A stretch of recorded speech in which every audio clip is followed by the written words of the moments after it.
Good morning and happy Sabbath to everyone. Thank you. Okay.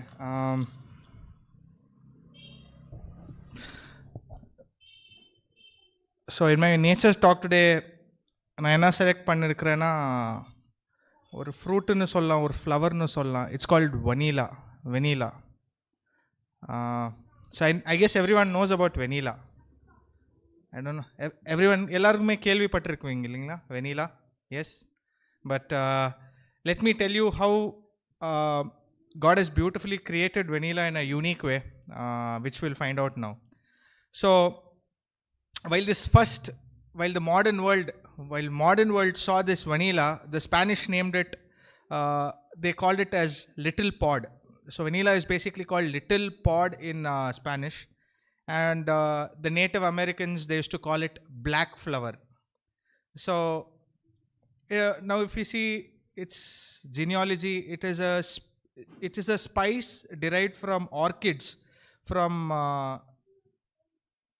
name called vanilla. It is primarily obtained from pods of the spices flat-leaved vanilla. So it looks something like this. While it's a flower and while it's matured, you can see that young pods. So and the madri varum. So now if you see where this exactly originated, vanilla originally took a birthplace from Mexico, and it didn't come directly from Mexico, modern world Mexico. So for centuries it was hidden as a secret by one community or a tribe called Totanic Indians. So in Latin America, in the South America, if you see, it was fully forested area. There we could see that a tribe called Totanic Indians, who were later conquered by Aztecs. So once this Aztecs we have seen this pyramid type houses or buildings we can say find in South America like Mexico, Papua New Guinea, Mayans. So that community, while they conquered this, was only while they found out, there is something known as this vanilla. So it was introduced in India in 1835, and in India, Karnataka is the largest producer of vanilla. Basically, there are three important cultivated spices of vanilla. One is called vanilla planifolia. It's called Mexican vanilla, and V. pompona, that is West Indian vanilla, and one more breed is called just V. Now let's see the applications of vanilla. So now, like I said, most vanilla is used in food industry, in dairy products, in beverages. We all would be familiar with vanilla ice cream. And vanilla is often used as a background note, as a flavor enhancer. It is not a product where you can consume it as a whole, as a fruit, but it is that bean, from that they extract, they add as a flavor enhancer.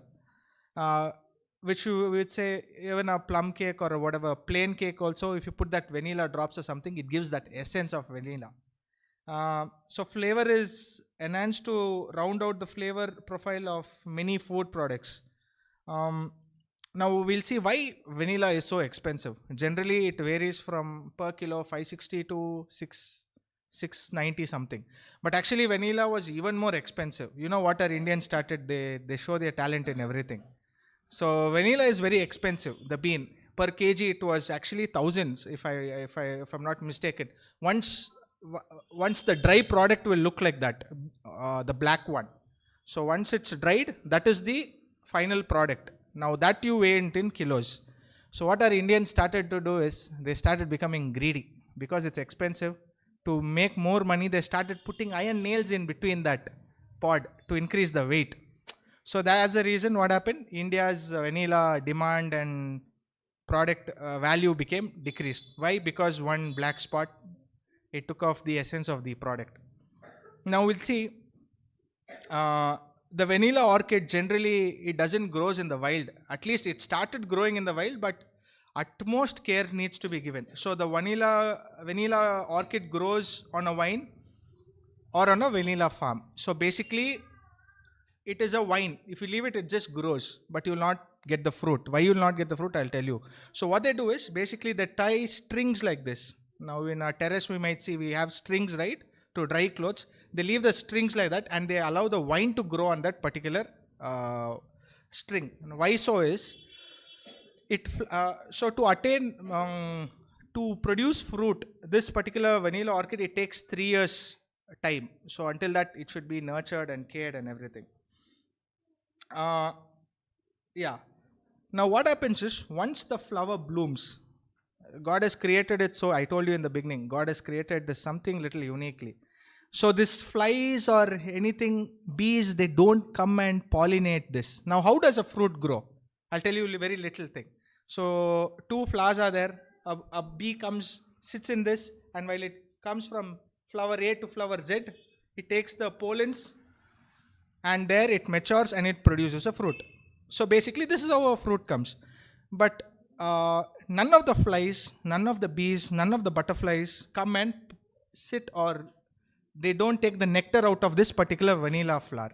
So what happens is, this farmer or whoever, the caretaker of the vanilla, he self-pollinates it. Now first of all, the vanilla flower is only for 1 day. The second day it's gone, poof. So he will pollinate like this. So I don't know what is the procedure of pollinating, but they have some certain knowledge where they pollinate the vanilla flower, and like that it grows into a vanilla pod. So that's why a lot of effort is there in cultivating vanilla, and there was a good price, but because of extra knowledge of Indians, they destroyed the price value. Now, so this is something about vanilla. Now, why I took this was, I found it very, very interesting while we compare vanilla with ourselves. Now, if you look at us, God has created also is very uniquely. We are very unique and we are very special, and how do I say? We are something that is, it's not replaceable. So God has created us so beautifully, with a beautiful aroma, with a beautiful flavor, with what not you can add on, everything you can tell. God has created us so beautifully. But in order for us to produce fruit, we can't do it by ourselves. We are like something like this vanilla. We are dependent. We are dependent on God. And we should be dependent on God. Only then we can produce good fruits. To relate how we are like this vanilla wine, which we have the potential to produce good fruits in us, but we'll see how we can produce it. So let's open quickly John chapter 15, and quickly I would read from 4 to 7. Let me know or someone can just place that, put that on the slide. John chapter 15 verses 4 to 7. Okay, I'll read it out. So it says, "Abide in me and I in you, as the branch cannot bear fruit of itself except it abide in the vine, no more can ye except ye abide in me. I am the vine, ye are the branches. He that abideth in me and I in him, the same bringeth forth much fruit. For without me ye can do nothing. If a man abide not in me, he is cast forth as a branch and is withered, and men gathered them and cast them into the fire, and they are burned. If ye abide in me, and my words abide in you, ye shall ask what ye will, and it shall be done unto you. Herein is my Father glorified, that ye bear much fruit, so shall ye be my disciples." So mainly we can see that we saw how vanilla, though it's a very beautiful creeper, very expensive producing fruit, it is helpless by itself unless the farmer of it pollinates it and helps it to produce the pods. So similarly, though we are beautiful physically, mentally, however you can call it, we need to be dependent on God to produce fruits, and we can be a beautiful blessing to others as well. Praise God. Thank you.